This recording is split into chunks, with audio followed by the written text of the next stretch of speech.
Now I feel like we haven't really done much on this car in a little while, which is why I'm actually super excited to be doing this mod today. Obviously you guys know from the title of the video, but we're gonna be installing our new carbon fiber fenders on the G80, and I think it's gonna look amazing. A few weeks back we had our carbon fiber fenders delivered to the house, and the next week or so we actually dropped them off to Top Coat Garage, and they're the ones that are gonna be installing the fenders today as well. So they've been sitting there. I think you guys are gonna like what we did with the fenders and how we kind of did the paint and so on. It's very unique, very different. I don't see any G80s running these fenders anywhere local to me. I know there's guys on Instagram who do run them, but I think we leveled up on our fenders here with obviously the skills that Top Coat guys have.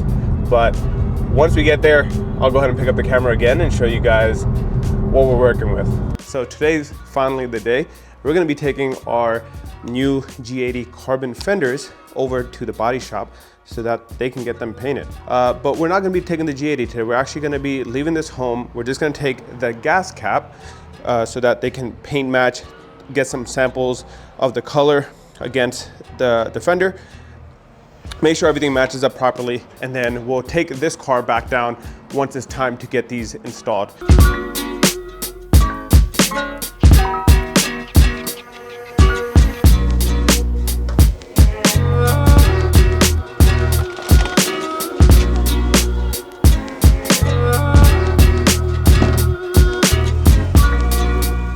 So we're here at Top Coat Garage, and today is an exciting day because this is the last time you're gonna see the car looking like this. In the last video when we were unboxing the fenders, the carbon fenders, a lot of you said just leave the entire fender, just exposed carbon, and that should be okay and it's gonna look great and all that. But I went ahead and sent it off for paint anyway because I think what we did is gonna be 10 times nicer than just leaving everything exposed. But let's go ahead inside. I'll show you guys how it looks, and then maybe tomorrow we'll see how it looks on the car itself. So they always got a lot going on here, but these are the fenders. So as you can see, we did a little bit of a fade effect right here, and then we left our carbon vents exposed. And honestly, I think it doesn't get better than this. This looks absolutely beautiful. So the fade effect, even the carbon right here is a little bit green, which is nice, so it's not like too out there.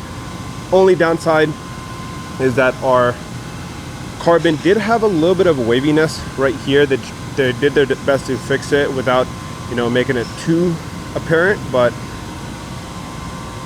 yeah, honestly, I don't think anyone's gonna notice that once it's on the car. But they're gonna test fit it up and make sure that everything matches up body line wise, and then the color isn't too far off, because this was very hard to match. But on here at least, it looks amazing. I love how this came out. Now we wait, let them install it. Hopefully sometime today and tomorrow they should be done, but we'll get the car back, and I'm super excited for this. The other one's actually sitting right here. Super off topic, but if you don't know, I actually used to own one of these. This was actually my first car and my third car, I believe. Mine wasn't a turbo, it was a non-turbo, but I used to love this thing, and mine was super low, super loud, kind of obnoxious to drive, but I honestly regret selling this thing. And they got this old 993 right there, and then you have this thing sitting over here. Such a weird combo of cars, but I love it. Yeah, so apparently this is a Ralph's Porsche service shop. So they got all these old Porsches sitting here. They look like they're just dying, withering away. So we got the fenders loaded up, and you know what that means. The car's done, and it's honestly looking really good. Just made it to my parents' house, picked up the car, and we got a lot going on today. This thing was being worked on. The fake M3 right there was being worked on. He was working on the M4 because that thing is going up for sale actually. So if anyone is looking for a very fast, I think it's around 600 horsepower M4, it's like a track build, that thing is for sale. Has what exhaust do they have again? Oh, Valvetronic exhaust, full titanium. Equal length Yeah. Yeah, equal length. Something like that. But yeah, that thing's for sale if anyone wants it. and let's see the G80. So you guys kind of saw the fenders yesterday at the body shop. I showed a little sneak peek, but now it's on the car. It actually looks amazing. It makes the front end look a lot more aggressive because it's actually wider than the stock fenders. But as you can see, it's on the car now. And I am so glad we went with the paint match and I didn't listen to you guys and leave it all carbon. Carbon would have looked good, but just look at that. With the fade, such a nice touch, and then the green actually kind of fades into the carbon. But I did get some other people who said make this all carbon, and that would have looked good as well, but I didn't want it to look as aggressive. Like, this is very subtle and it fits the aesthetic that we're going for on the car. And honestly, these vents are just the right size. If it was any bigger, I probably wouldn't have gotten these. But yeah, when you stand back here, this is perfect. Like, I love how this looks. Yeah, you can't even tell from the front that they're aftermarket. But when you come to the side, right here, this is the beauty angle.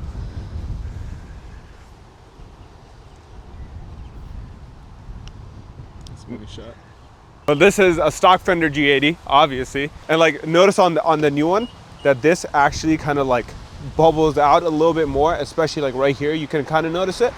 And then it kind of just follows this OEM body line styling and puts it on the new fender. So the fitment isn't the best. Like, I think on this is the passenger side. Passenger side fitment is absolutely beautiful. It's perfect.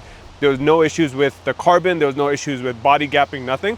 But on the driver's side, there was a little bit that we had to deal with. For one, the fender itself is a little bit long, so you can see a tiny gap right there. Body line on the top is perfect, but the issue that we were running into is actually with this kind of outer ledge. This gap, as you can tell, is like 1/4 millimeter too big, especially on this area right here. And there was a little bit of waviness in the carbon.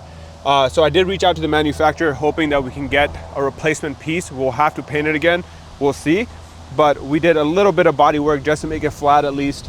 And the good thing about it is we were paint matching it, so it didn't have to be perfectly full carbon. But hoping we can get a new piece just so it's perfect and we can fix some of this gapping. But other than that, I'm happy. For the price that I paid, this is unbeatable. I was not gonna spend $4,000 for an Alpha N fender and potentially just tear it apart one day. When you look at it from this angle, like how aggressive it looks compared to that fender, it makes that look like it's flat. Yeah. I can't even explain it, but like I think it's because this thing pokes out. That one doesn't. Yeah, that doesn't have that, right? No. So this one pokes. The whole thing adds like a whole inch of like depth to it. So I think that literally looks so good. Yeah, and the rest of it all like follows the stock. It flows really nicely too. Yeah, so this is what I was talking about. Like right here, it bubbles up a lot more than the factory fender, which it looks great. And the other fenders, you guys will see them online. Some of the vents start like here and go all the way across. Yeah, I did not want that look. It's too much, honestly. But like if you come look at it, that's too right. Look how far out your fender line is, and look where your back one is. Like look down. Look how far out you are. Yeah, they actually match up like perfectly now. Yeah. But yeah, no, I'm in love. I will say though, I need to get this PPF and ceramic just so it kind of matches up perfectly. Like on camera, it's like 98% match, and it's because this is ceramic PPF, so there's another layer of clarity on the hood and the doors that this doesn't have. So we need to get this paint protected ASAP. But it is carbon as well, so even if it does get destroyed, I can put my stock fenders back on. But yeah, you guys let me know. You need to get those upgraded side skirts. Yeah, I need to start doing the rest of the car now. Like the rear spats, side skirts. So we finally got the car home. It's been a few days I've been running it, and honestly, I'm in love. I love how it looks. I love how it's nothing too crazy. That's kind of my main thing here. I didn't want it to be super obnoxious, and I think this fulfills the kind of the vision that I had in my head for this. But I do, now that I have my fender, I do want to get my new hood, and this is kind of expediting the process. I want to do a very aggressive hood, to be honest. So hopefully in the next few months we can get that, and that's gonna be carbon as well. We're gonna paint match that and just leave a few parts exposed like we did with the fender. And then this car is sitting pretty much complete. I do want to paint match a bunch of other stuff. We'll deal with that as time goes on. But let me know down in the comments if you guys like how the fenders look and if we should have went with something a little bit more aggressive, or if you preferred the stock fender setup. I think this looks great, and I would take this over the stock fenders, which are just sitting on the floor right now. But I know some people think those are just as good. So let me know down in the comments and give me some ideas on what to do next with this car. Maybe I'll take one of those and make that one of the next few G80 videos. But with that, thank you all for watching, and I'll see you guys on the next one. Peace.